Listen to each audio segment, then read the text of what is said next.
Germany are not the force they once were, but they will arrive in Qatar with a drive to show they are ready to be taken seriously.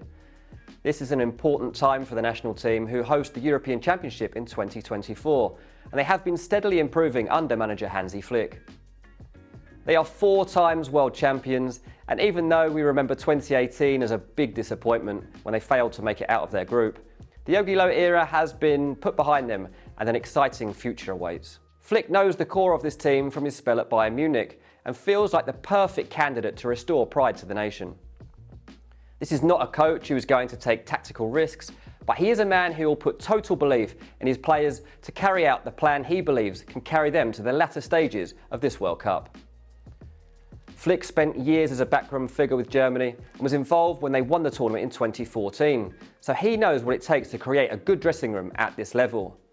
Germany will play with a possession-based tactical control of the game and set up in a 4-2-3-1 formation.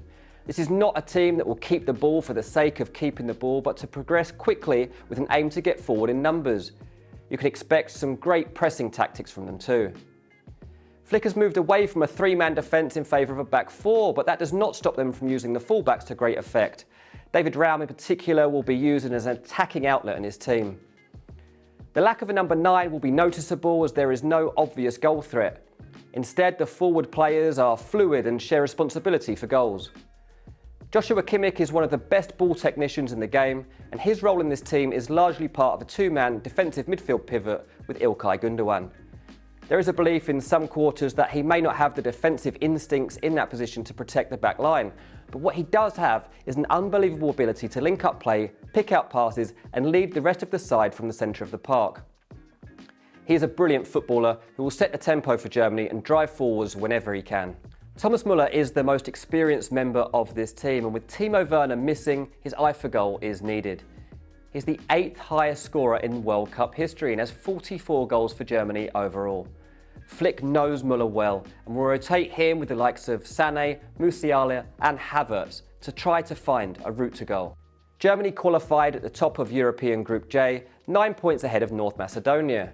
There was a 2-1 home defeat to North Macedonia that was a terrible moment for German football, but they changed managers and never looked back.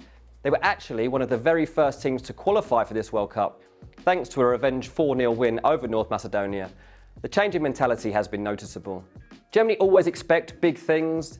Disappointing tournaments since 2018 have led to an in-depth look at how they bounced back to become a force in the game, and it does feel like this might be the first step towards that. This team want to make the quarterfinals first and foremost, but ultimately the goal is to compete to win this tournament. It's probably too soon to actually do that, but with an improved spirit, a group of experienced players and a great coach, we definitely have to take them seriously. You can get Germany at a best price of 12-1 to lift the World Cup in December. The lack of a natural goal scorer does feel like it might be a problem for them, but all the other ingredients are in place for a good tournament here. Some global stars, some emerging talent and an appetite for glory. Germany are ready to make a comeback.